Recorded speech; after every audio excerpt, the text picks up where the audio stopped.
Hi ആൾ, welcome back. നമുക്കിന്ന് warm ഗിയറിൻ്റെ മറ്റൊരു സെഷനിലേക്ക് പോകാം. വോം ഗിയറിൻ്റെ ഒരു പ്രോബ്ലം ഞാൻ മുമ്പ് സോൾവ് ചെയ്തിട്ടുണ്ട്. നിങ്ങളത് കണ്ടു, അത് പഠിച്ച് മെത്തേഡ്സ് മനസ്സിലാക്കി എന്ന് വിചാരിക്കുന്നു. അത് കണ്ടതിന് ശേഷം മാത്രം ഇതിലോട്ട് വരിക. കാര്യം അതൊരു സിമ്പിൾ പ്രോബ്ലമാണ്. അതിനകത്ത് ഒരുവിധം ആവശ്യമുള്ള ഡേറ്റാസ് മാത്രം തന്നിട്ടുള്ള വളരെ സിമ്പിൾ ആയിട്ടുള്ളൊരു പ്രോബ്ലം. അത് സോൾവ് ചെയ്ത് കഴിഞ്ഞാൽ നിങ്ങൾക്ക് ഈ പ്രോബ്ലം എളുപ്പമായിരിക്കും. ഓക്കെ, അതുകൊണ്ട് പ്രോബ്ലം 4.1 നല്ലപോലെ പഠിച്ചതിന് ശേഷം 4.2ലേക്ക് വരിക, 4.3ലേക്കും പോകും. 4.3 ഡിഫറൻ്റ് ആണ്. ഇതും ഞാനൊരു ടെക്സ്റ്റിൽ നിന്ന് എടുത്ത ക്വസ്റ്റ്യൻ ആണ്. യൂണിവേഴ്സിറ്റി ക്വസ്റ്റ്യൻ ഞാൻ അടുത്ത വീഡിയോയിൽ ചെയ്യുന്നുള്ളൂ. കാര്യം ഇത് കുറച്ച് കൺഫ്യൂസിങ് ആയിട്ടുള്ള ക്വസ്റ്റ്യൻ ആണ്. അപ്പോൾ ഇതും നിങ്ങൾക്ക് ഫെമിലിയർ ആണെങ്കിൽ അടുത്ത യൂണിവേഴ്സിറ്റി ക്വസ്റ്റ്യൻ നിങ്ങൾക്ക് ഈസി ആയിരിക്കും. അതുകൊണ്ട് ആദ്യത്തെ പ്രോബ്ലം പഠിച്ചിട്ട് ഇതിലോട്ട് വരിക, ഇത് പഠിച്ചതിന് ശേഷം മാത്രം 4.3ലേക്ക് പോകാം. ഓക്കെ, സോ നമുക്ക് ഞാൻ ക്വസ്റ്റ്യൻ വായിക്കാം, ശ്രദ്ധിച്ചോളൂ. കുറച്ച് ലെങ്തി ക്വസ്റ്റ്യൻ ആണ്. Design a worm gear drive to transmit 2 kW of power at 1000 rpm. The speed ratio is 20 and the center distance is 200. Assume the number of teeth on worm wheel to be 40 and the number of strands on worm to be 2. Assume hardened steel worm and phosphor bronze wheel for which sigma d is equal to 55 megapascal. Hardened സ്റ്റീലിൻ്റെ ബ്രാക്കറ്റിൽ sigma D 80 megapascal തന്നിട്ടുണ്ട്. Check the gear from stand point of strength and wear if load stress factor K is equal to 0.69, capital K 0.69 എന്ന് തന്നിട്ടുണ്ട്. Load stress factor എന്ന് മാത്രം തന്നാലും അത് K ആണെന്ന് നിങ്ങൾ മനസ്സിലാക്കിക്കണം. അതുപോലെ ചെക്ക് ചെയ്യാൻ പറഞ്ഞെങ്കിൽ എന്താണ്, from the stand point of strength and wear, അത് എഫ് എസ് കണ്ടുപിടിക്കുക, എഫ് ഡബ്ല്യു കണ്ടുപിടിക്കുക. Okay, if the amount of heat generated is 1.7 kW, check whether artificial cooling is necessary or not for a temperature rise of 40 degrees Celsius. അതായത് question പറയുന്നത് simply design എന്ന് പറഞ്ഞാൽ മുഴുവൻ കാര്യങ്ങളും ചെയ്യുക. Okay, അതിന് പുറമെ check the gear from stand point of strength and wear load എന്ന് പറഞ്ഞിട്ടുണ്ട്. അത് നമ്മുടെ ഡിസൈൻ പ്രൊസീജിയറിൻ്റെ പാർട്ടാണ്. സോ അതിന് സ്പെഷ്യൽ കൺസിഡറേഷൻ ഒന്നും കൊടുക്കണ്ട. ഒരു കാര്യം, ലാസ്റ്റ് സെൻറ്റൻസ് നോക്കി, if the amount of heat generated is 1.7 kW, അതായത് ഹീറ്റ് ജനറേഷൻ എമൗണ്ട് എത്രയാണെന്ന് ക്വസ്റ്റിന് പറഞ്ഞിട്ടുണ്ട്. അതായത് ക്യൂ ജി നിങ്ങൾ കണ്ടുപിടിക്കേണ്ട, ഇതാണ് ക്യൂ ജിയുടെ വാല്യൂ.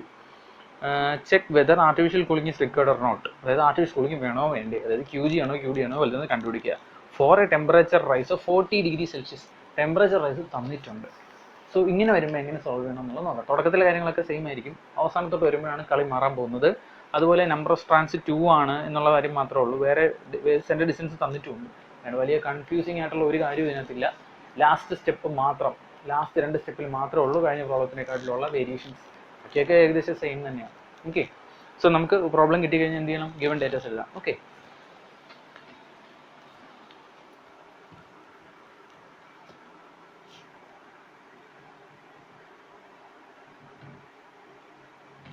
ഗിവൺ എന്തൊക്കെ തന്നിട്ടുണ്ട്. ട്രാൻസ്മിറ്റ് 2 kW ഓഫ് പവർ, അതായത് capital P is equal to 2 kW power തന്നിട്ടുണ്ട്. ആൻഡ് അറ്റ് RPM തന്നിട്ടുണ്ട്. അപ്പോൾ N1 തന്നിട്ടുണ്ട്. N1 is equal to 1000 RPM എന്നും തന്നിട്ടുണ്ട്. The speed ratio is 20 and centre distance is 200 തന്നിട്ടുണ്ട്. സ്പീഡ് റേഷ്യോ ആയ ഐയുടെ വാല്യൂ 20 എന്ന് തന്നിട്ടുണ്ട്. നമുക്ക് ഇത്രയും മതി. ഓക്കെ, അതുപോലെ സെൻറ്റർ ഡിസ്റ്റൻസിന് നമുക്ക് എന്ന് നൊട്ടേറ്റ് ചെയ്യാം. സെൻറ്റർ ഡിസ്റ്റൻസിൻ്റെ വാല്യൂ 200 millimeter തന്നിട്ടുണ്ട്. പിന്നെ assume number of teeth on worm wheel to be 40, അതായത് Z2 40, Z1 2 എന്നും തന്നിട്ടുണ്ട്. നമ്പർ ഓഫ് സ്ട്രാൻഡ്സ്, അതായത് Z1 2 എന്ന് തന്നിട്ടുണ്ട്. Assume hardened steel worm and phosphor bronze, ഇപ്പം സിഗ്മ ഡി 1 സിഗ്മ ഡി 2 അത് നമുക്ക് മെറ്റീരിയൽ പ്രോപ്പർട്ടിയിൽ എഴുതാം. Check the gear from stand point of strength and capital K തന്നിട്ടുണ്ട്. Capital K is equal to 0.69. If the amount of heat generation QG 1.7 kW, അതിന് പുറമെ തന്നിട്ടുള്ളത് എന്തോ, പിന്നെ ടെമ്പറേച്ചർ റൈസ്, അതായത് ഡെൽറ്റ ടി എന്ന് എഴുതിയാൽ മതി. ടെമ്പറേച്ചർ ഡിഫറൻസ് തന്നെയാണ് temperature rise, 40 degree Celsius. Okay, so ഇത്രയും ഡേറ്റാസ് നമുക്ക് ക്വസ്റ്റിന് തന്നിട്ടുണ്ട്. സോ അപ്പോൾ നമുക്കിനി നമ്മുടെ ഡിസൈൻ പ്രൊസീജിയറിലേക്ക് കിടക്കാം. എങ്ങനെ ഡിസൈൻ ചെയ്യണം, ഡിസൈൻ എന്ന് കണ്ടാൽ തന്നെ ഓർമ്മിക്കാൻ നമ്മുടെ സ്റ്റാൻഡേർഡ് പ്രൊസീജിയർ ഫോളോ ചെയ്യാം. ഓക്കെ, ഫസ്റ്റ് സ്റ്റെപ്പ് എന്താണ്, material selection. Second step find the weaker part. അപ്പോൾ നമുക്ക് step 1 material selection.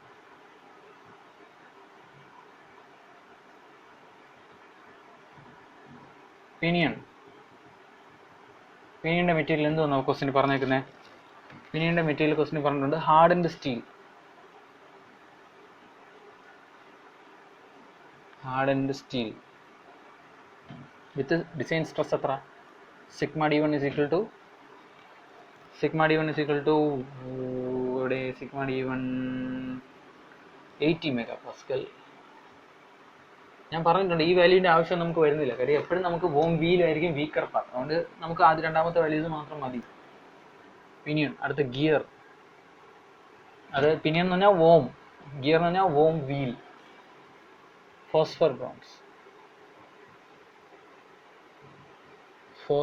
Bronze sigma d2 is equal to 55 MPa ആണെന്ന് തോന്നുന്നു, നോക്കട്ടെ. 55 MPa. ഫോസ്ഫർ ബ്രോൺസ് 50 MPa ആണ്. അപ്പോൾ ഓക്കെ, മെറ്റീരിയൽസ് ആയി, നമുക്കിത് ഇത്രയും മതി. അടുത്ത step 2, identify the weaker part. Identify the weaker part നിങ്ങൾ ഇനി ഏത് പ്രോബ്ലം വന്നാലും ഞാൻ മുമ്പ് പറഞ്ഞ സെൻറ്റൻസ് എഴുതിയാൽ മതി. സിൻസ്, എന്താണ് sentence? Since worm wheel is subjected to combined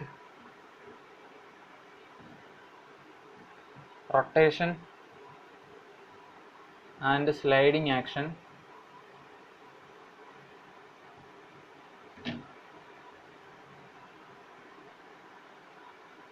compared to worm. വോമിനെ വെച്ച് നോക്കിയാൽ വോം വീലിൽ കമ്പൈൻഡ് സ്ലൈഡിങ്ങും റൊട്ടേഷനും നടക്കും. വോമിന് തരത്തില്ല, കാര്യം വോമിന് പവർ കൊടുക്കുന്ന ആരാ? മോട്ടർ കൊടുക്കുന്ന റൊട്ടേഷൻ അതുപോലെ കറങ്ങുന്ന ജോലിയോ വോമിനുള്ളൂ. പക്ഷേ വോമിൻ്റെ പവർ വോം വീലിന് കിട്ടണമെങ്കിൽ കമ്പൈൻഡ് റൊട്ടേഷനും സ്ലൈഡിങ് ആക്ഷനും വേണം. Combined rotation compared to worm. Therefore ഞാൻ മുമ്പ് എഴുതിയ സെൻറ്റൻസ് അല്ല ഇപ്പം ഞാൻ കാണാതെ പഠിച്ച് വെച്ചേക്കുന്ന നല്ലതുകൊണ്ടാണ് വ്യത്യാസം വരുന്നത്. അത് അപ്പം എന്ത് പറ്റും? ഓവർ ഹീറ്റിംഗ് ഉണ്ടാവും. Okay,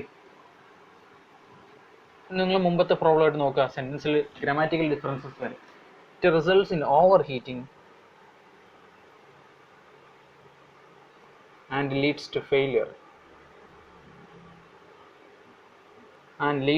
failure full stop. Therefore worm wheel is weaker part. Therefore design is based on worm wheel. ഇത്രയും നീറ്റായിട്ട് എഴുതുക. ഈ സെൻറ്റൻസ് ഇതുപോലെ എഴുതുക, അല്ലെങ്കിൽ പ്രീവിയസ്ലി, രണ്ടും കറക്റ്റ് തന്നെയാണ്, ഗ്രാമാറ്റിക്കൽ ഡിഫറൻസേ ഉള്ളൂ. അപ്പോൾ ഇത് ഇതുപോലെ എഴുതുക. നിങ്ങളുടെ സ്റ്റേറ്റ്മെൻ്റ് ആണ്, അത് ക്ലിയർ ആയിട്ട് എഴുതുക. ഒരു കാര്യം ഇതിനകത്ത് എഴുതിയിരിക്കുന്നത് മിസ് ചെയ്യരുത്. എന്തുകൊണ്ടാണ് വോം വീൽ വീക്കായി എന്നുള്ളതാണ് ഇവിടെ എഴുതിയിരിക്കുന്നത്.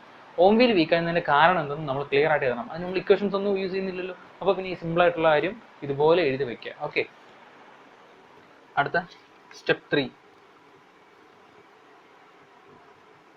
Step 3, find the diameter. Okay, find the diameter. Diameters കണ്ടുപിടിക്കുക. ഇവിടെ മുതലാണ് നമ്മുടെ പ്രോബ്ലം സ്റ്റാർട്ട് ചെയ്യുന്നത്. Find the diameters.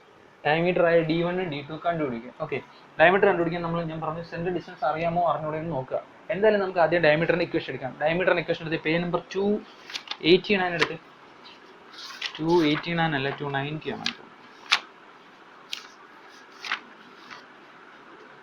സോറി 289 അല്ല 220 സോറി 220. നമുക്ക് എ വെച്ചുള്ള ഇക്വേഷൻ എവിടെ?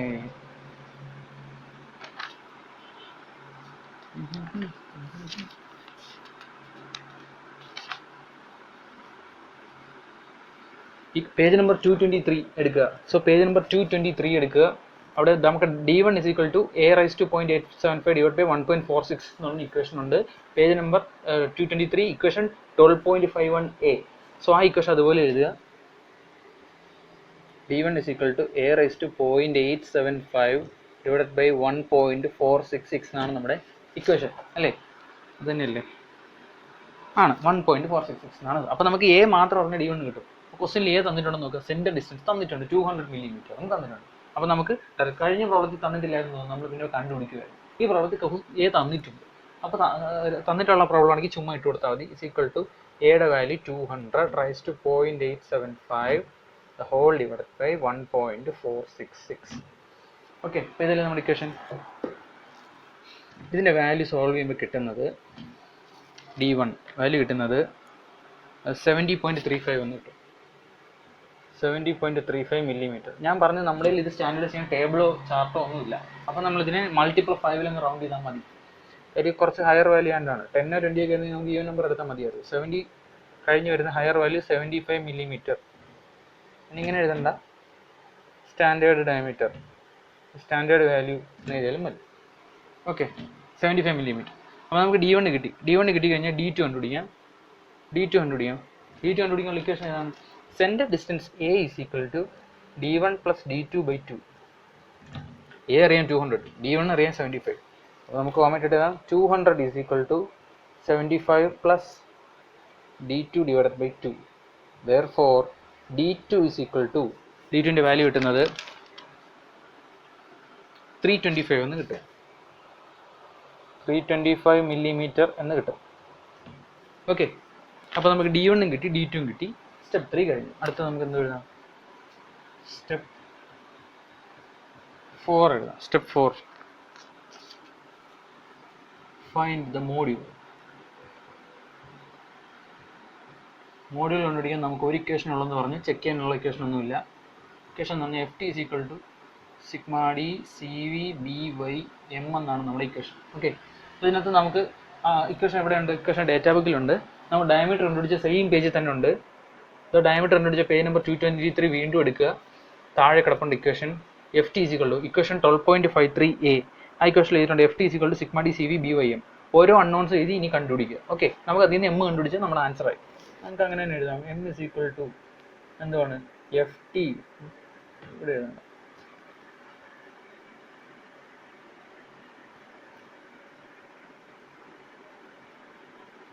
Therefore M is equal to FT divided by sigma d CV B into capital Y.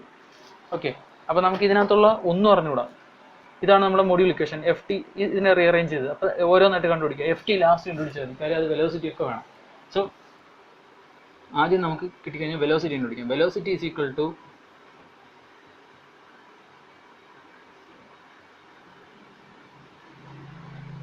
Capital N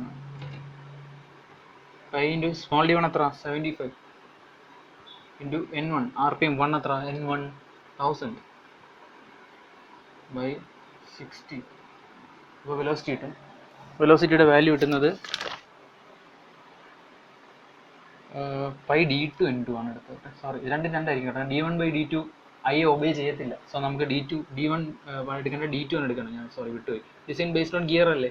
so D2 N2 ആണ്, D1 N1 അല്ല. D2ൻ്റെ value എത്ര? 325. മുമ്പത്തെ ഗിയറിലെല്ലാം V1 ഉം V2 ഉം ചെയ്ത സെയിം വെലോസിറ്റി വരും. വോം ഗിയറിന് അങ്ങനെ വരത്തില്ല. കാര്യം law of gearing I equation I is equal to N1 by N2 is equal to D2 by D1. ആ D2 by D1 ഒബേ ചെയ്യത്തില്ല. സപ്പോസ് വേണമെങ്കിൽ ഇവിടെ നോക്കിയാൽ മതി. നിങ്ങളുടെ I എത്രയാണ്? 20. 325 ഡിവൈഡ് ബൈ 20 ചെയ്താൽ 75 കിട്ടോ? ഇല്ല. 325 ഡിവൈഡ് ബൈ 75 ചെയ്താൽ 20 കിട്ടുമെന്ന് നോക്കാം. നമ്മുടെ ഗിയർ റേഷ്യോ വെച്ച് 325 ഡിവൈഡ് ബൈ 75 ചെയ്ത വെലോസിറ്റി റേഷ്യോ വരുന്നത് 4.33 ആണ്. സോ നമുക്ക് വെലോസിറ്റി റേഷ്യോയെ അത് ഒബേ ചെയ്യത്തില്ല. അതുകൊണ്ട് നമുക്ക് V1 ഉം V2 സെയിം ഒന്നും എടുക്കാൻ പറ്റത്തില്ല. അതുകൊണ്ടാണ് V2 എന്ന് കണ്ടുപിടിക്കുന്നത്. ഞാനത് വിട്ടുപോയി, മുമ്പത്തെ പ്രോബ്ലം പോലെ അങ്ങ് പോയതാണ്. D2 N2. അപ്പോൾ D2ൻ്റെ വാല്യൂ ഇട്ട് കൊടുക്കുക. ഞാൻ മാറ്റിയിട്ട് നീറ്റായിട്ട് എഴുതാം. Pi into D2 N2 capital N 2 by 60. Pi D2 എത്ര? D2ൻ്റെ വാല്യൂ ഇവിടെ 325. So 325 into N2. N2ൻ്റെ വാല്യൂ കണ്ടുപിടിച്ചിട്ടില്ല. N2ൻ്റെ വാല്യൂ കണ്ടുപിടിക്കാൻ സിമ്പിളാണ്. ഇവിടെ കണ്ടുപിടിക്കാം. I is equal to N1 by N2 എന്നാണ് relation standard. So is equal to ഐയുടെ വാല്യൂ 20, N1 1000 by N2. അപ്പോൾ N2 is equal to എത്രയാണ്? 1000 divided by 20 എന്ന് പറയുമ്പോൾ 50 എന്ന് കിട്ടും. ഇൻറ്റു 50 സോൾവ് ചെയ്യുമ്പോൾ നമുക്ക് വെലോസിറ്റി കിട്ടും 0.85 മീറ്റർ പെർ സെക്കൻഡ് എന്നാണ് കിട്ടിയത്. 0.85 വളരെ സ്ലോ ആണ്. 0.85 മീറ്റർ പെർ സെക്കൻഡ്. കാര്യം എന്താണ്? ലോഡൊക്കെ വളരെ കുറവാണ്. 2 കിലോവാട്ട് ലോഡൊക്കെ ഉള്ളൂ. വളരെ ചെറിയ ലോഡാണ് യൂസ് ചെയ്യുന്നത്. അതുകൊണ്ട് വെലോസിറ്റിയും കുറച്ചാണ്. വെലോസിറ്റി കിട്ടിയ അപ്പം തന്നെ ആരെ കണ്ടുപിടിക്കാം? CV കണ്ടുപിടിക്കാൻ നമുക്ക് 2 ഇക്വേഷൻ ഉണ്ട് ഡേറ്റാ ബുക്കിൽ. സി വി കണ്ടുപിടിക്കാൻ നോക്കി ഇതേ പേജിൽ തന്നെ നമ്മുടെ മൊഡ്യൂൾ കണ്ടുപിടിച്ച equation page number 223 equation 12.53a അത് കഴിഞ്ഞ് താഴോട്ട് വരുമ്പോൾ കണ്ടോ C V equal to 6.1 divide by 6.1 plus velocity. Okay, അപ്പോൾ നമുക്ക് ഇത് യൂസ് ചെയ്യാം. നിങ്ങൾക്ക് ക്യാപിറ്റൽ വി കണ്ടുപിടിക്കാൻ വേണമെങ്കിൽ ഈ ഇക്വേഷൻ യൂസ് ചെയ്യാം. അതിൻ്റെ ആവശ്യമില്ല, അതിനേക്കാളും നമുക്ക് ടേബിളിൽ നിന്ന് എടുക്കാം. അതുകൊണ്ടാണ് അത് വെറുതെ ഒരു ഇക്വേഷൻ ഈ സമയങ്ങളിൽ പെട്ടെന്ന് ഒരു ടേബിളിൽ നിന്ന് എടുത്താൽ മതി. അപ്പോൾ സി വി കണ്ടുപിടിക്കാനായിട്ട് രണ്ട് ഇക്വേഷൻ ഉണ്ട്. ഞാൻ പറഞ്ഞ എപ്പോഴും രണ്ടാമത്തെ ഇക്വേഷൻ എടുക്കുക. കാര്യം ആ ഇക്വേഷൻ ഡൈനാമിക് ലോഡ് ഞങ്ങളുടെ അക്കൗണ്ട് ചെയ്തിട്ടുള്ള ഇക്വേഷനാണ്. നമുക്ക് എപ്പോഴും സ്റ്റാറ്റിക് ലോഡ് എന്നൊന്നും പറയാൻ പറ്റത്തില്ല. പ്രത്യേകിച്ച് ഇതുപോലത്തെ മെഷീൻ എലമെന്റ്സ് ഡൈനാമിക് ലോഡിന് വിസ്റ്റാൻഡ് ആയിരിക്കും എപ്പോഴും ഫേസ് ചെയ്യുന്നത്. സോ ഡൈനാമിക് ലോഡ് വിസ്റ്റാൻഡ് ചെയ്യുന്നതിൽ തന്നെ ഡിസൈൻ ചെയ്യുക. equal to 6.1 divided by 6.1 plus velocity is equal to 6.1 divided by 6.1 plus 0.85. Solve ചെയ്യുമ്പോൾ സി വി 1നേക്കാൾ കുറവ് വരണം. സി വിയുടെ വാല്യൂ കിട്ടുന്നത് സി വിയുടെ വാല്യൂ 0.877. വെലോസിറ്റി ഒരുപാട് കുറഞ്ഞുകൊണ്ടാണ് ഇത്രയും കൂടി വന്നത്. ഇല്ലെങ്കിൽ 0.5-0.6 ഒക്കെ വരുള്ളൂ മുമ്പത്തേക്കെ പോലെ. സി വി കണ്ടുപിടിച്ചു. ഇനി ആരാ വെലോസിറ്റി കിട്ടി, സി വി കിട്ടി. സി വി കിട്ടി. അടുത്ത ബി, സ്മോൾ ബി കണ്ടുപിടിക്കാനായിട്ട് ഈ പേജിനടുത്ത് തന്നെ ഒരു ഇക്വേഷൻ ഉണ്ട്. സ്മോൾ ബി എന്ന് പറഞ്ഞാൽ നമ്മുടെ ഫേസ് വിഡ്ത്ത് കണ്ടുപിടിക്കാനായിട്ട് തൊട്ടടുത്ത പേജ് എടുക്കുക, ഒന്നുകൂടെ പോവുക. Page number 227. പേജ് നമ്പർ 227 ഏറ്റവും താഴെ കിടക്കുന്ന equation 12.64. Small B is equal to A raise to 0.875 divide by 2. A raise to 0.875 the whole divide by 2. Solve ചെയ്യുമ്പോൾ നമുക്ക് ബിയുടെ വാല്യൂ കിട്ടും. എ നമുക്കറിയാം 200 raise to 0.875 the whole divide by 2. Solve ചെയ്യുമ്പോൾ നമുക്ക് ബിയുടെ വാല്യൂ കിട്ടും. കിട്ടുന്ന എത്രയാണോ അതിനെ മൾട്ടിപ്പിൾ 5 റൗണ്ട് ചെയ്യുക. സ്മോൾ ബിയുടെ വാല്യൂ 51.56 എന്ന് കിട്ടും. 51.56 മില്ലിമീറ്ററിന് കിട്ടും. അപ്പോൾ അതിനെ സ്റ്റാൻഡേർഡ് ആക്കി നമുക്ക് 55 മില്ലിമീറ്റർ എന്ന് എഴുതാം. നിങ്ങളിത് എഴുതുമ്പോൾ ബിയുടെ ഇപ്പുറത്തെ ഫേസ് വിഡ്ത്ത് എന്നൊക്കെ എഴുതിക്കോണം. എനിക്ക് സ്ഥലം കുറവായിട്ടാണ് ഞാനത് എഴുതാത്തത്. ബി ഇപ്പുറത്ത് വെലോസിറ്റി, സി വി ഇപ്പുറത്ത് വെലോസിറ്റി റേഷ്യോ, ബി ഇപ്പുറത്ത് velocity of worm wheel. Worm അല്ല 2 ആണ്, വോം വീൽ. V2 എന്ന് എഴുതാം. അതിന് V1 V2 രണ്ടും രണ്ടാണ്.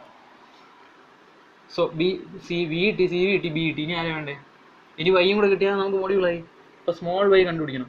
Question mark. Okay, small Y കണ്ടുപിടിക്കാൻ ഞാൻ പറഞ്ഞു. സ്മോൾ വൈ കണ്ടുപിടിക്കാൻ നമുക്ക് ടേബിൾ ഉണ്ട്. വേണമെങ്കിൽ നിങ്ങൾക്ക് ഇക്വേഷൻ യൂസ് ചെയ്യാം. പക്ഷേ അപ്പോഴും നിങ്ങൾക്ക് ആൽഫ കണ്ടുപിടിച്ചാലേ ആ ഇക്വേഷൻ യൂസ് ചെയ്യാൻ പറ്റുള്ളൂ. ഇക്വേഷൻ ഇവിടെ ഉണ്ട്. ആ പേജ് 223 തന്നെ ഉണ്ട്. പക്ഷേ അതുകൊണ്ട് നമ്മൾ ടേബിളിൽ പോകുന്നു. എന്തായാലും ആൽഫ ആണ്, പിന്നെ ടേബിളിൽ നിർത്താൻ പോരെ. ഓക്കെ, പേജ് നമ്പർ 244 എടുക്കുക. പേജ് നമ്പർ 244 എടുത്തു കഴിഞ്ഞാൽ അവിടെ ലാസ്റ്റ് കോളം 12.28 സി നിന്നാണ് നമുക്ക് സ്മോൾ വേ കണ്ടുപിടിക്കേണ്ടത്. അതിന് ആൽഫ വേറെ വാല്യൂ എത്രയെന്ന് അറിയണം. അതിന് ഫസ്റ്റ് കോളം നോക്കുക. നമ്മുടെ ലീഡ് ആംഗിൾ നമ്മൾ കണ്ടുപിടിച്ചിട്ടില്ല. ലീഡ് ആംഗിൾ വേണ്ട. നടുക്കത്തെ കോളം നോക്കുക, 12.28 ബി. അവിടെ നമ്മുടെ വെലോസിറ്റി റേഷ്യോ 20 ആൻഡ് ഓവർ. നമ്മുടെ വെലോസിറ്റി റേഷ്യോ എത്ര നോക്കുക. നമ്മുടെ വെലോസിറ്റി റേഷ്യോ ക്വസ്റ്റ്യൻ പറഞ്ഞിരിക്കുന്നത് 20 എന്നാണ്. സോ 20 ആൻഡ് ഓവറിന് നമ്പർ ഓഫ് ത്രെഡ് സിംഗിൾ ആണ് അല്ലേ. അപ്പോൾ നമ്പർ ഓഫ് ത്രെഡ് എത്ര, സിംഗിൾ. പക്ഷേ അല്ല, കാരണം ഈ ക്വസ്റ്റ്യനിൽ കഴിഞ്ഞ പ്രോബ്ലത്തെ പോലെ അല്ലേ, ഇവിടെ നമ്പർ ഓഫ് സ്ട്രാൻഡ്സ് തന്നിട്ടുണ്ട്. നമ്പർ ഓഫ് സ്ട്രാൻഡ്സ് എത്രയാണ് തന്നേക്കുന്നത്? Z1 = 2 എന്ന് ആൾറെഡി തന്നിട്ടുണ്ട്. സോ നമ്മൾ മുമ്പത്തെ പ്രോബ്ലത്തിൽ എടുത്തെന്ന് പറഞ്ഞാൽ ഇതിന് നേരെയുള്ള നമ്പർ ഓഫ് സ്ട്രാൻഡ്സ് ആണ് സെലക്ട് ചെയ്തു. സോ അങ്ങനെ സെലക്ട് ചെയ്യരുത്. നമ്പർ ഓഫ് സ്ട്രാൻഡ്സ് ടേബിളിൽ നിന്ന് എടുക്കുന്നത് 1 എന്നാണ് കിട്ടും, ക്വസ്റ്റ്യനിൽ 2 എന്ന് തന്നിട്ടുമുണ്ട്. അങ്ങനെ വന്നാൽ ക്വസ്റ്റ്യനിൽ തന്നിരിക്കുന്ന വാല്യൂ ആണ് നിങ്ങൾ യൂസ് ചെയ്യേണ്ടത്. അപ്പം നമ്പർ ഓഫ് സ്ട്രാൻഡ്സ് 2 ആണ്. സോ പ്രീവിയസ് പേജ് എടുക്കുക.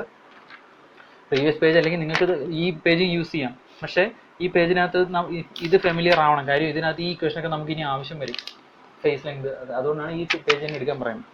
അപ്പോൾ ഈ പേജ് ഇതിനകത്ത് നമുക്ക് ആൽഫ 14.5 ഡിഗ്രിയും 20 ഡിഗ്രി ആണ്. നമുക്ക് 2 തന്നിട്ടുണ്ട്. അപ്പോൾ സിംഗിൾ ആണെങ്കിലും ഡബിൾ ആണെങ്കിലും ആൽഫ 14.5 തന്നെ. പക്ഷേ നിങ്ങൾക്ക് ആ ഒരു കൺസെപ്റ്റ് എടുക്കണം. ഇപ്പോൾ ക്വസ്റ്റ്യനിൽ തന്നേക്കുന്ന എടുത്തില്ല, നിങ്ങൾ ടേബിളിൽ നിന്നുള്ള സിംഗിൾ എടുത്തു, അപ്പോഴും 14.5 തന്നെ വരും. പക്ഷേ സപ്പോസ് വേറെ കേസ് ക്വസ്റ്റ്യനിൽ 3 തന്നിട്ടുണ്ടെങ്കിൽ അത് 20 ആവും. കണ്ടോ? അപ്പോൾ ആ ഡിഫറൻസ് വരും. അപ്പോൾ നിങ്ങൾ കറക്റ്റായിട്ട് ഫോളോ ചെയ്യുക. ക്വസ്റ്റ്യന് തന്നേക്കുന്ന എത്രയാണോ അത് ഫോളോ ചെയ്യുക. ഈ ക്വസ്റ്റ്യന് ഡബിൾ ആയതുകൊണ്ട് നമുക്ക് ഡബിൾ 14.5 എന്ന് വരും. സോ ഇവിടെ എഴുതുക 4 ആദ്യം അറിയാം I = 20. I 20 ആണെങ്കിൽ Z1 = എത്ര, 1. But given Z1 = 2. അപ്പോൾ അത് നമ്മൾ എടുക്കുക. ക്വസ്റ്റ്യനിൽ തന്നേക്കുന്ന വെച്ച് തന്നെ മുമ്പോട്ട് പോകാം. ഇവിടെ എഴുതുക, ടേബിൾ പേജ് നമ്പറൊക്കെ എഴുതുക ഇവിടെ. ഓക്കെ, എന്നിട്ട് താഴെ എഴുതുക 4 Z1 = 2 ആൽഫ n = എത്രയാണ്, 14.5 ഡിഗ്രി. ടേബിൾ ഡീറ്റെയിൽസ് എല്ലാം എഴുതുക. ടേബിൾ എത്ര, ടേബിൾ 12.26 പേജ് നമ്പർ 243. അല്ലെങ്കിൽ ഇതാ ഇപ്പുറത്തും എടുക്കാം 12.27. അവിടെയും ആൽഫ സിംഗിൾ ആണെങ്കിൽ 49.5 ഡിഗ്രി അവിടെ നിന്ന് വേണമെങ്കിലും എഴുതാം. 12.26 12.27 എഴുതിയാൽ മതി. അപ്പോൾ ആൽഫ കിട്ടി. ആൽഫ കിട്ടി എന്ത് ചെയ്യണം? നമുക്ക് വേണ്ട സ്മോൾ വൈ ആണ്. For alpha is equal to 14.5 degree, small Y is equal to small Y എവിടെയാണ്? വീണ്ടും 12.28 സി എടുക്കുക. ആൽഫയുടെ വാല്യൂ 14.5 ഡിഗ്രി. നേരെ കിടക്കുന്ന ഫോം ഫാക്ടർ സ്മോൾ വൈയുടെ വാല്യൂ 0.1 ആണ്. അപ്പോൾ സ്മോൾ വൈയുടെ വാല്യൂ 0.1. ഓക്കെ, അപ്പോൾ സ്മോൾ വൈ 0.1 ആണെങ്കിൽ ക്യാപിറ്റൽ വൈയുടെ pi into small Y. Okay, simple. അപ്പോൾ നമുക്ക് വീണ്ടും മോഡ്യൂൾ ഇക്വേഷൻ എഴുതാം. മോഡ്യൂൾ ഇസ് ഈക്വൽ ടു ഒരാളെ കൂടെ കണ്ടുപിടിക്കേണ്ട എഫ് ടി നമുക്ക് ഇവിടെ എഴുതാം. F T is equal to 1000 P into C S divided by velocity. C എസിനെ കുറിച്ച് എന്തെങ്കിലും ക്വസ്റ്റ്യൻ പറഞ്ഞിട്ടുണ്ടോ? സർവീസ് ഫാക്ടർ, വർക്കിംഗ് കണ്ടീഷനോ അങ്ങനെ എന്തെങ്കിലും ഒന്നും പറഞ്ഞിട്ടില്ലെങ്കിലും 1 അല്ല എടുക്കാതിരിക്കുന്നത് നല്ലത്. അതിന് കുറച്ച് ഹയർ വാല്യൂ എടുക്കുക. പറഞ്ഞിട്ടാലും കുഴപ്പമൊന്നുമില്ല. ക്വസ്റ്റ്യനിൽ അങ്ങനെ സർവീസ് കണ്ടീഷൻസ് ഒന്നും പറഞ്ഞിട്ടില്ല. ഓക്കെ, അപ്പോൾ നമുക്ക് എഴുതാം 1000 ഇൻറ്റു പവർ എത്ര? 2 ഇൻറ്റു 1 എടുക്കാം ഡിവൈഡഡ് ബൈ വെലോസിറ്റി എത്ര? 0.877. ഞാൻ ചെയ്തതിൽ ഇട്ടിട്ടുണ്ടോ നോക്കട്ടെ. 1 തന്നെയാണ് ഞാൻ ഇട്ട് ചെയ്തേക്കുന്നത്. ഓക്കെ, നിങ്ങൾ 1 എടുത്താലും കുഴപ്പമില്ല. ഇത്തിരി കൂടെ ഹയർ, ഇത് റിജിറ്റ് നമ്പർ ആയതുകൊണ്ട് നമുക്ക് 1 ഇട്ടാലും മതി, കുഴപ്പമൊന്നുമില്ല. അപ്പോൾ എഫ് ടിയുടെ വാല്യൂ കിട്ടുന്നത് 2352.94 2352.94 ന്യൂട്ടൺ എന്ന് കിട്ടും. അപ്പോൾ എഫ് ടി ടാൻജൻഷ്യൽ ഫോഴ്സ് കിട്ടി 2352.94 ന്യൂട്ടൺ. അപ്പോൾ എല്ലാം ഇനി നമുക്ക് മോഡ്യൂൾ കണ്ടുപിടിക്കാം. Module M is equal to F ടിയുടെ വാല്യൂ എത്ര? 2352.94 divided by sigma D C V B Y. Sigma ഡിയുടെ വാല്യൂ എത്ര? 55 ഇൻറ്റു 55 അല്ലേ തന്നെ, 55 ഇൻറ്റു സി വിയുടെ വാല്യൂ എത്ര? 0.877. സിഗ്മ ഡി സി വി ബിയുടെ വാല്യൂ എത്ര? 55. C V B into Y എന്ന് പറഞ്ഞാൽ pi into small Y, pi into 0.1. അപ്പോൾ മോഡ്യൂളിൻ്റെ വാല്യൂ കിട്ടും. മോഡ്യൂളിൻ്റെ വാല്യൂ കിട്ടുന്നത് 2.82 എന്ന് കിട്ടും. 2.82 മില്ലിമീറ്റർ. ഓക്കെ, അപ്പോൾ കിട്ടിയ മോഡ്യൂളിന് സ്റ്റാൻഡേർഡൈസ് ചെയ്യണം. അപ്പോൾ നമ്മളിപ്പോൾ എടുത്ത ടേബിളിൽ തൊട്ടടുത്ത ടേബിൾ തന്നെ ഉണ്ട്, പേജ് നമ്പർ 245. ഇപ്പോൾ എടുത്ത പേജിന് തൊട്ടടുത്തത് അവിടെ നമുക്ക് ഫസ്റ്റ് കോളത്തിനാണ് മോഡ്യൂൾ സ്റ്റാൻഡേർഡൈസ് ചെയ്യുന്ന ടേബിൾ. നമുക്ക് കിട്ടിയതിൻ്റെ തൊട്ടടുത്ത വാല്യൂസ് എടുക്കുക. ഓക്കെ, ഞാൻ പറഞ്ഞിട്ട് മുമ്പത്തെ ഏത് ഗിയർ ഡിസൈൻ ചെയ്താലും 2.8 ഒക്കെ വന്നാൽ 3 എടുക്കാതെ ഒരു 4 ഒക്കെ എടുക്കാം. പക്ഷെ ഇവിടെ അതിൻ്റെ ആവശ്യമില്ല. കാര്യം നമ്മൾ ആൾറെഡി ഈ ഡയമീറ്റർ ഒക്കെ കണ്ടുപിടിക്കുന്നത് തന്നെ സേഫ്റ്റി പ്രിക്കോഷൻസ് എടുത്തിട്ടുള്ള ഇക്വേഷൻസ് ആണ്. സോ മാക്സിമം ഡയമീറ്റേഴ്സ് തന്നെയാണ് ഉപയോഗിച്ചിരിക്കുന്നത്. അതുകൊണ്ട് വെറുതെ തൊട്ടടുത്ത് എടുത്താൽ മതി. പിന്നെ സേഫ്റ്റി ചെക്കിംഗ് ഒന്നും ചെയ്യുന്നില്ലാത്തതുകൊണ്ട് ഇത് ഫെയിൽ ആവാൻ ചാൻസ് ഇല്ല. അതപ്പോൾ ഫെയിൽ ആവുകയാണെങ്കിൽ മാത്രം മൊഡ്യൂൾ ഒന്ന് ഇൻക്രീസ് ചെയ്താൽ ഒരു സേഫ്റ്റി ചെക്ക് ഉണ്ട്. നമുക്ക് എഫ് ഡിയേക്കാൾ ഗ്രേറ്റർ ആയിട്ട് എഫ് ഡബ്ല്യു വരണം. ആ ഒരു കണ്ടീഷൻ സാറ്റിസ്ഫൈ ചെയ്യുന്നതിൽ മാത്രം ഒന്ന് കൂട്ടിയാൽ മതി. അത് എളുപ്പമാണ്. മുമ്പത്തെ പോലെ ഒരുപാട് സ്റ്റെപ്പ് ഒന്നും എഴുതാനില്ല. അപ്പോൾ ഫോർ സ്റ്റാൻഡേർഡ്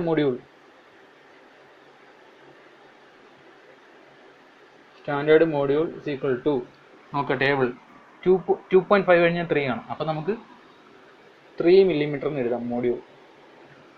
ഓക്കെ, ഇനി നമുക്ക് ആരെയൊക്കെ കണ്ടുപിടിക്കാം? ലീഡ് ആംഗിൾ കണ്ടുപിടിക്കാം. ലീഡ് ആംഗിൾ ഇവിടെ തന്നെ എഴുതാം. സ്റ്റെപ്പ് 5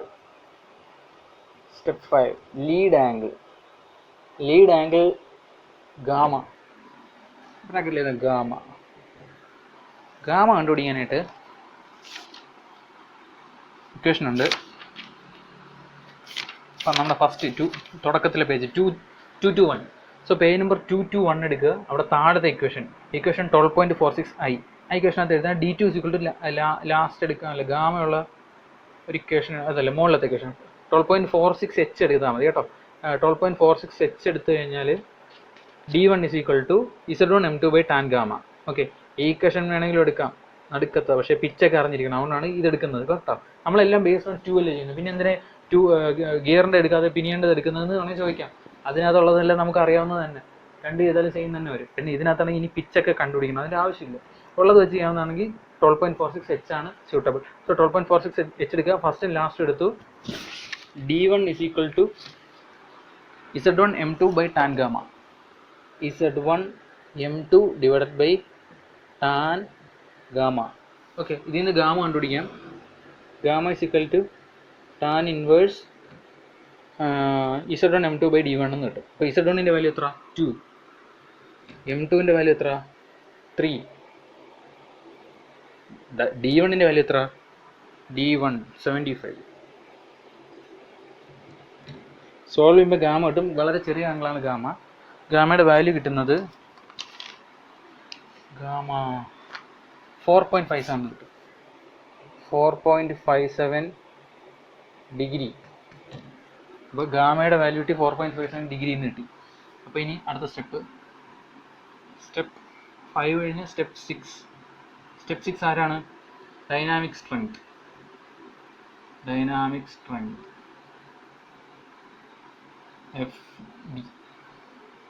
എഫ് ഡി കണ്ടുപിടിക്കാൻ ഡാറ്റ ഇക്വേഷൻ ഉണ്ട്. നമ്മൾ മോഡ്യൂൾ കണ്ടുപിടിച്ച ആ പേജിൽ തന്നെ ഉണ്ടെന്ന് തോന്നുന്നു.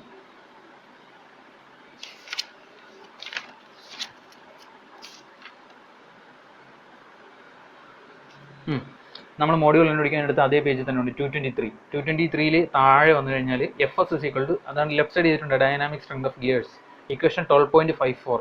F S is equal to sigma D B Y M. അപ്പോൾ നമുക്ക് എഴുതാം F S. F D data വോക്കിലെ നൊട്ടേഷൻ എഫ് എസ് ആണ് കേട്ടോ. അതുകൊണ്ട് ഇവിടെ എസ് എന്ന് തന്നെ ഇട്ടാൽ മതി. നിങ്ങൾ എഫ് ഡി എന്ന് ഇട്ടാലും കുഴപ്പമൊന്നുമില്ല, രണ്ടും ഒന്ന് തന്നെ. F S is equal to sigma D B Y M. അത് തന്നെയല്ലേ, sigma D B Y M. Okay. അപ്പോൾ സിഗ്മ ഡിയുടെ വാല്യൂ അറിയാം 55 into small B, face width എത്ര? സ്മോൾ ബി 55 ഇൻറ്റു വൈ എന്ന് പറഞ്ഞാൽ പൈ ഇൻറ്റു 0.1 ഇൻറ്റു മോഡ്യൂൾ എത്ര? 3. Solve ചെയ്യുമ്പോൾ നിങ്ങൾക്ക് എഫ് എസിൻ്റെ വാല്യൂ കിട്ടും. എഫ് എസിൻ്റെ വാല്യൂ കിട്ടുന്നത് 2850.99 ന്യൂട്ടൺ എന്ന് കിട്ടും. അപ്പോൾ 2850.99 ന്യൂട്ടൺ കിട്ടി. അടുത്ത സ്റ്റെപ്പ് 7 വിയർ സ്ട്രെങ്ത് അല്ലെങ്കിൽ വിയർ ലോഡ് എന്ന് എഴുതാം. F W. അത് ഈ പേജിലില്ല, കുറച്ചുകൂടെ മുമ്പോട്ട് പോയാലേ നമുക്ക് എഫ് ഡബ്ല്യുവിൻ്റെ ഇക്വേഷൻ കിട്ടുള്ളൂ. എഫ് ഡബ്ല്യുവിൻ്റെ റിലേഷൻഷിപ്പ് പേജ് നമ്പർ 227 എടുക്കുക. First equation 12.62a. സോ നമുക്ക് എഫ് ഡബ്ല്യുവിൻ്റെ ഇക്വേഷൻ എഴുതാം. F W is equal to d2bk. മുമ്പ് നമ്മൾ ഈ കെ കണ്ടുപിടിക്കുന്ന ടേബിൾ, കഴിഞ്ഞ പ്രോബ്ലം നോക്കി പഠിച്ചവർക്ക് അറിയാം, ക്യാപിറ്റൽ കെ കണ്ടുപിടിക്കാൻ ടേബിളിൽ പോകണമായിരുന്നു. ഇവിടെ നമുക്ക് കെ ക്വസ്റ്റിനിൽ തന്നെ തന്നിട്ടുണ്ട്. ഓക്കെ, അപ്പോൾ ഇത് എളുപ്പം ചെയ്യാൻ പറ്റും.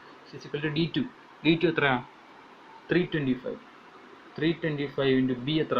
55. നടക്കുന്നു ബി 55 ഇൻറ്റു കെ ക്വസ്റ്റിന് തന്നിട്ടുണ്ട് 0.69.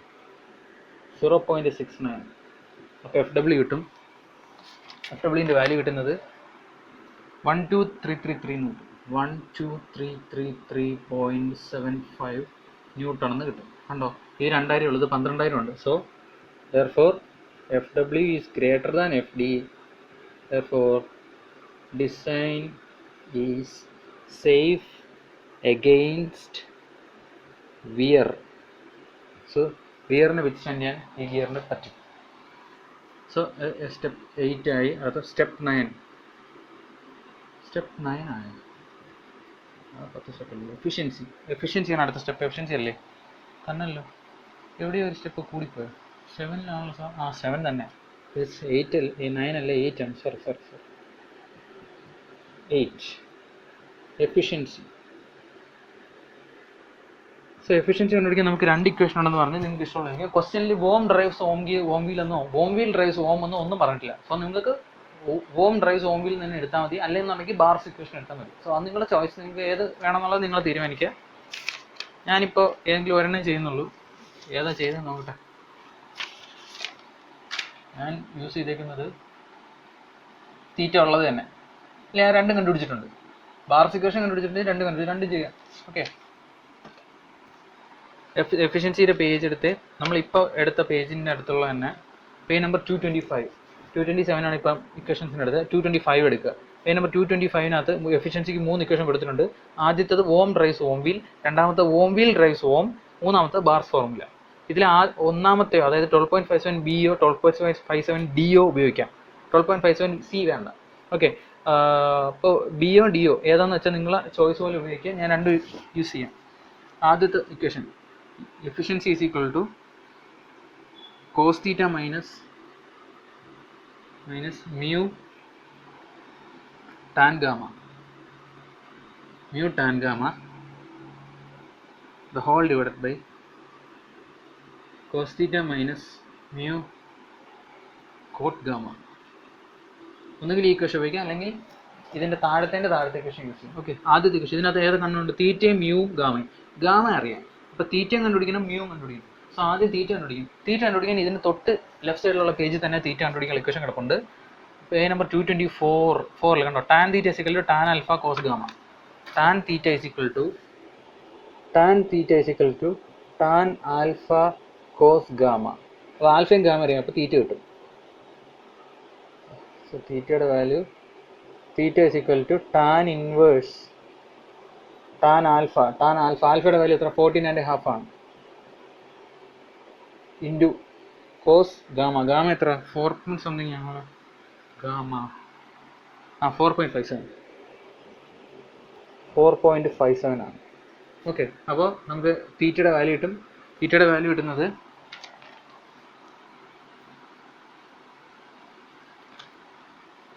തീറ്റ 14.45 എന്ന് കിട്ടും. 14.45 ഡിഗ്രി. ഓക്കെ, സോ തീറ്റ കിട്ടി. ഇനി ആരെ കണ്ടുപിടിക്കണം? മ്യൂ കണ്ടുപിടിക്കാനായിട്ട് പേജ് നമ്പർ 228 എടുക്കുക. 8 ആണോ 6 ആണോ എന്തോ?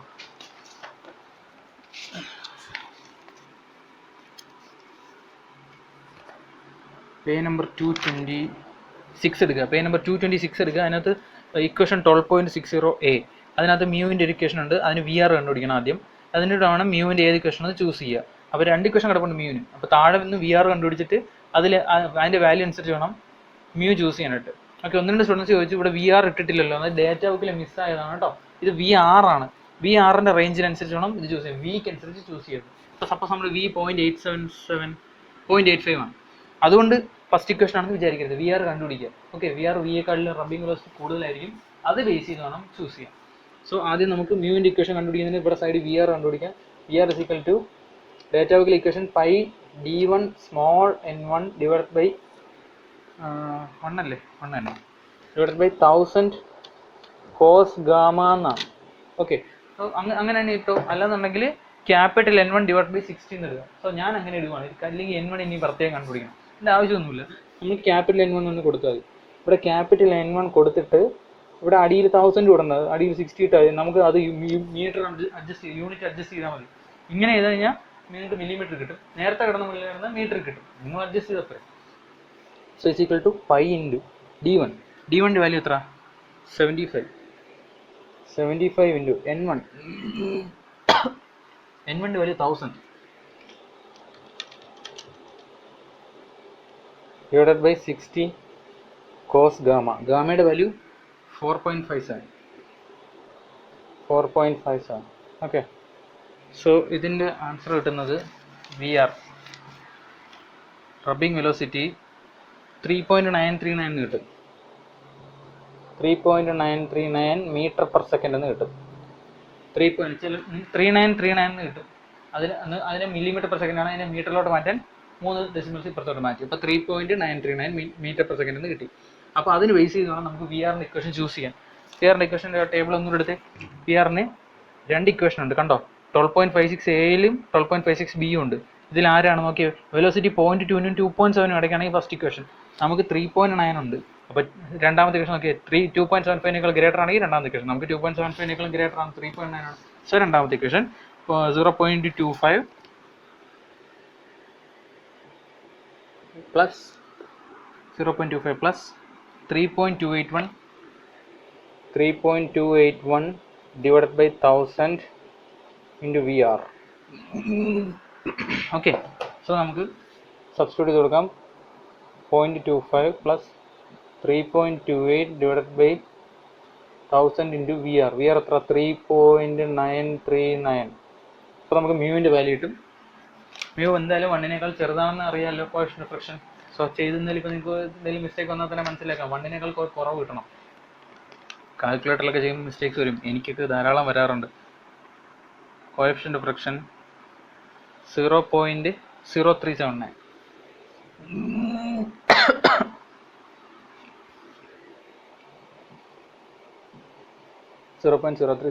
ഓക്കെ, അപ്പോൾ മ്യൂ കിട്ടി കഴിഞ്ഞാൽ നമുക്ക് മ്യൂവും തീറ്റയും മുകളിൽ സബ്സ്റ്റിറ്റ്യൂട്ട് ചെയ്തിട്ട് ഈറ്റ കിട്ടും. ഓക്കെ, ഞാൻ ഇത്രയും പോർഷൻ റബ് ചെയ്യുവാണ്.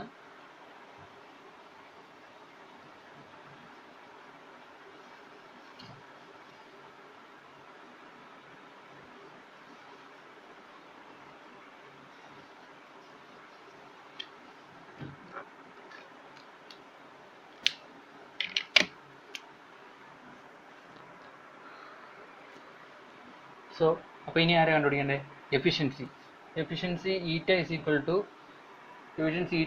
To cos theta minus mu tan gamma. Cos theta, തീറ്റയുടെ വാല്യൂ കിട്ടി. കോസ് തീറ്റയുടെ വാല്യൂ എത്ര കിട്ടിയ? 14.45. 14.45 പക്ഷേ കൂടിപ്പോയി. 14.45 മൈനസ് മ്യൂ എത്ര? 0.0379 ഇൻറ്റു ടാൻ ഗാമ. ഗാമയുടെ വാല്യൂ എത്ര? 4.5 whole divided by cos 14.45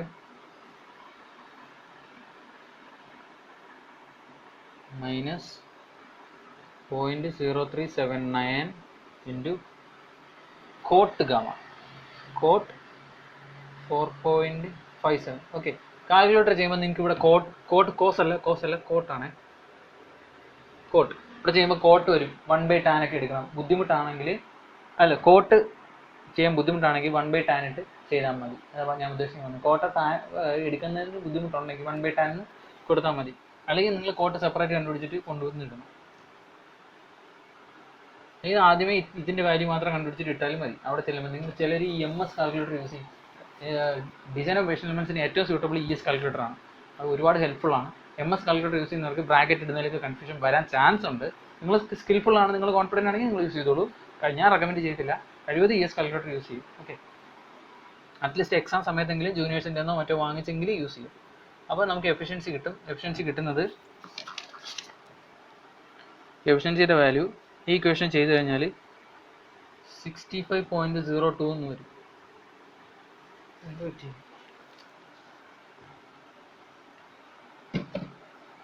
is equal to 65.02% എന്ന് വരും. ഓക്കെ, അത് ആദ്യത്തെ ഇക്വേഷൻ യൂസ് ചെയ്തത്. ഇനി നമുക്ക് രണ്ടാമത്തെ ഇക്വേഷൻ, ബാർസ് ഫോർമുല. അത് എഴുതുക, മുകളിൽ എഴുതുക അക്കോർഡിംഗ് ടു ബാർസ് ഇക്വേഷൻ എന്ന് എഴുതുക. ബാർസ് ഫോർമുല ഈ ഇക്വേഷൻ്റെ തന്നെ താഴെ കിടപ്പുണ്ട്. പേജ് നമ്പർ 225 എടുക്കുക. പേജ് നമ്പർ 225 എടുക്കുക. താഴെ ബാർസ് ഫോർമുല കണ്ടോ?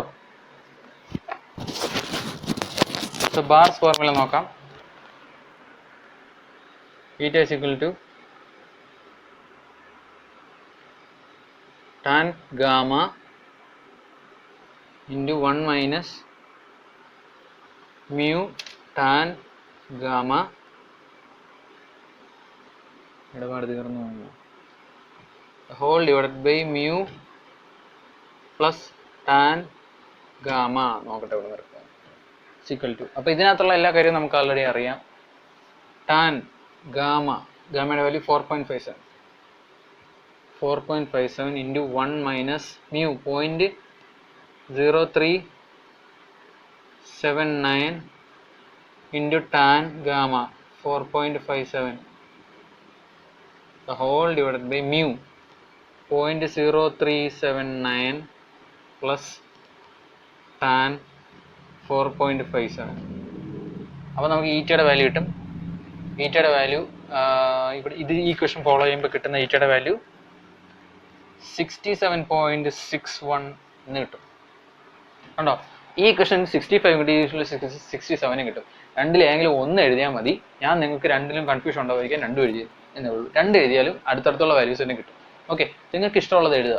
ചിലപ്പോൾ ക്വസ്റ്റനിൽ എഫിഷ്യൻസി തരും, അങ്ങനെയാണെങ്കിൽ രണ്ടും എഴുതണ്ട, ചുമ്മാ എഫിഷ്യൻസി ഈക്വൽ ടു ഗിവൺ എന്ന് എഴുതി വെച്ചാൽ മതി. ഓക്കെ, സോ അപ്പോൾ ഇതിൽ ഡൗട്ടൊന്നുമില്ലല്ലോ. രണ്ടിലും നിങ്ങൾക്ക് ഏതാണോ വേണ്ടത് അത് എഴുതും. കഴിഞ്ഞ പ്രോബ്ലത്തിൽ ഞാൻ പറഞ്ഞു തീറ്റ കണ്ടുപിടിക്കുന്നതുകൊണ്ട് വേണമെങ്കിൽ ഇത് ഒഴിവാക്കാം. അടുത്ത സ്റ്റെപ്പിൽ ചെല്ലുമ്പോൾ എന്തായാലും തീറ്റ കണ്ടുപിടിക്കണം. സോ അതുകൊണ്ട് നിങ്ങൾക്ക് ഏത് വേണമെന്നുള്ളത് നിങ്ങൾ സ്വയം തീരുമാനിക്കുക.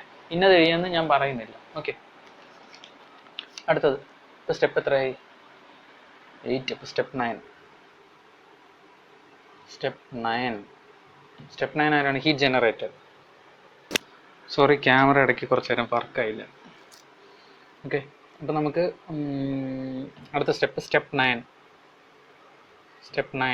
ഇതൊക്കെ ഞാൻ എഴുതിയ സ്റ്റെപ്പാണ്, വീണ്ടും എഴുതുക. ക്യാമറ ഇടയ്ക്ക് റെക്കോർഡായില്ല. സ്റ്റെപ്പ് 9. ഓക്കെ, സ്റ്റെപ്പ് 9 എന്തുവാണ്? ഹീറ്റ് ജനറേറ്റഡ്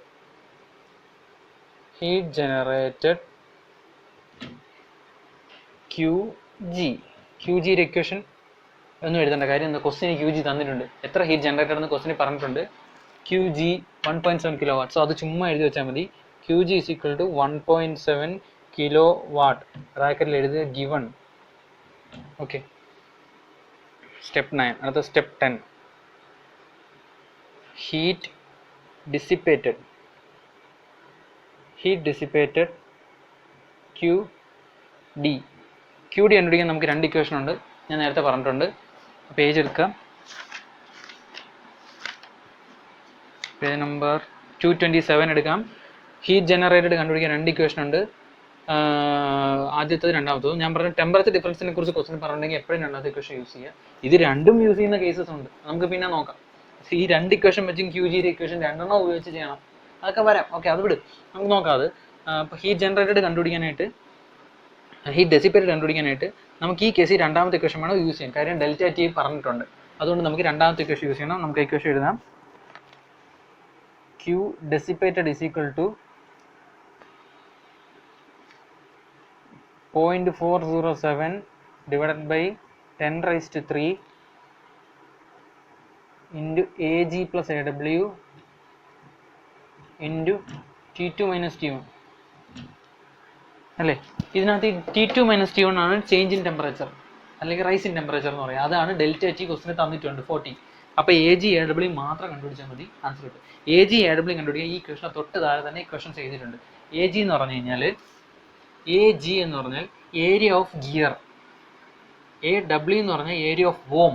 അതായത് ഏരിയ ഓഫ് വോമും ഏരിയ ഓഫ് വോം വീലുമാണ് നമ്മൾ കണ്ടുപിടിക്കുന്നത്. ഓക്കെ, കോണ്ടാക്ട് ഏരിയ ലൂബ്രിക്കേഷൻ കൊടുക്കുന്നതിന് വേണ്ടിയിട്ടാണ് ഈ ക്വസ്റ്റൻസ് എടുക്കുന്നത്. എത്ര ഏരിയയിൽ ഹീറ്റ് ജനറേറ്റ് ആയിരുന്നു. അപ്പോൾ Ag is equal to, Ag equation data ബുക്കിൽ തന്നെ ഉണ്ട്.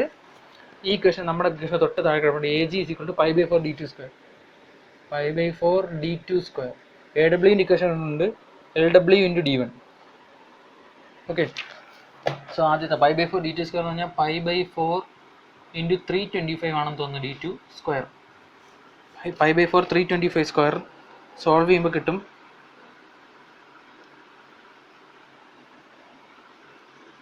എത്ര കിട്ടുന്നത്? Ag അല്ലേ, Agയുടെ വാല്യൂ കിട്ടുന്നത് 82957.68 മില്ലിമീറ്റർ സ്ക്വയർ എന്ന് കിട്ടും. ഓക്കെ, ഇനി Lw ഇൻറ്റു d1. Lw കണ്ടുപിടിക്കാനായിട്ട് ഒരു ഇക്വേഷൻ ഉണ്ട്. ആ ഇക്വേഷൻ നമുക്ക് ടേബിളിൽ നിന്ന് കിട്ടത്തുള്ളൂ, നമ്മുടെ ഡേറ്റ ബുക്കിൽ ഇക്വേഷൻസിൻ്റെ കൂടെ അല്ല. ആ ഇക്വേഷൻ എടുക്കാനായിട്ട് ഞാൻ മുമ്പ് പറഞ്ഞ ടേബിൾ എടുക്കുക, 12.26 എടുക്കുക. 12.26 കണ്ടോ, ഈ ടേബിൾ ഞാൻ പറഞ്ഞ ഇക്വേഷൻ Lwൻ്റെ ഇക്വേഷൻ നമുക്ക് ആവശ്യം വരുമെന്ന് പറഞ്ഞിട്ടുണ്ട്. അത് ഈ ഇക്വേഷനിലാണ് Lw ആവശ്യം വരുന്നത്. Lw കണ്ടുപിടിക്കാൻ 2 ഇക്വേഷൻ ഉണ്ട്, ഇൻ ടേംസ് ഓഫ് പിച്ചും ഇൻ ടേംസ് ഓഫ് മോഡ്യൂളും. നമുക്ക് ഇൻ ടേംസ് ഓഫ് മോഡ്യൂൾ അറിയാൻ പറ്റും, മോഡ്യൂളേ ഉള്ളൂ നമ്മളിൽ പിച്ച് ഇല്ല, അതുകൊണ്ട് നമുക്ക് മോഡ്യൂളിൻ്റെ ഇക്വേഷൻ എടുക്കാം. ഇക്വേഷൻ Lw നമുക്ക് ഈ ഒരൊറ്റ ഇക്വേഷൻ തന്നെ ചെയ്യാം. Lwന് പകരം ഇവിടെ സബ്സ്റ്റിറ്റ്യൂട്ട് ചെയ്ത് കൊടുത്താൽ ആ equation Lw is equal to 14.14 plus 0.063 into Z1ൻ്റെ വാല്യൂ 2 ഇൻറ്റു മോഡ്യൂളിൻ്റെ വാല്യൂ 3. ഇതാണ് Lwൻ്റെ ഇക്വേഷൻ. അപ്പോൾ Lw ഇൻറ്റു d1 ആണ് Aw. അപ്പോൾ ഇൻറ്റു d1ൻ്റെ വാല്യൂ എത്ര? 75 ആണെന്ന് തോന്നുന്നു. അപ്പോൾ നമുക്ക് Aw കിട്ടും. Aw 3209.85 മില്ലിമീറ്റർ സ്ക്വയർ കിട്ടി. അപ്പോൾ 2 ഏരിയയും കിട്ടി, ഗിയറിൻ്റെ ഏരിയയും കിട്ടി, വോമിൻ്റെ ഏരിയയും കിട്ടി. അങ്ങനെ നമുക്ക് നമ്മുടെ ഇക്വേഷൻ എഴുതാം. Q dissipated is equal to 0.407 divided by 10⁻³ into Ag plus Aw. അതായത് 82,957.68 പ്ലസ് വെലോസിറ്റി Aw, അതായത് 3209.85. ഓക്കെ, അപ്പോൾ Ag plus Aw into T2 minus T1. T2 minus T1 നമുക്കറിയാം, ക്വസ്റ്റ്യൻ തന്നിട്ടുണ്ട് 40. സബ്സ്റ്റിറ്റ്യൂട്ട് ചെയ്ത് കൊടുക്കുമ്പോൾ നമുക്ക് ആൻസർ കിട്ടും 1402.8 എന്ന് കിട്ടും. ഓക്കെ, അപ്പോൾ നമുക്ക് QD കിട്ടി. ഇനി എന്തോ ലാസ്റ്റ് സ്റ്റെപ്പ്, ആർട്ടിഫിഷ്യൽ കൂളിംഗ്. എത്ര എഴുതുക? സിൻസ് എന്താ നമ്മുടെ കണ്ടീഷൻ, ഏതാണ് വലുതെന്ന് നോക്കുക. ഓക്കെ, ഇതിൽ ആരാ വലുത്? QG ആണോ QD ആണോ? QG ആണ് വലുത്. അപ്പോൾ എഴുതുക QG ഗ്രേറ്റർ ദാൻ QD. അതായത് ഉണ്ടാവുന്ന ഹീറ്റാണ് വലുത്. ഡെസിപ്പേറ്റിംഗ് കപ്പാസിറ്റിയേക്കാൾ കൂടിയ ഹീറ്റ് ഉണ്ടാവും. Artificial cooling is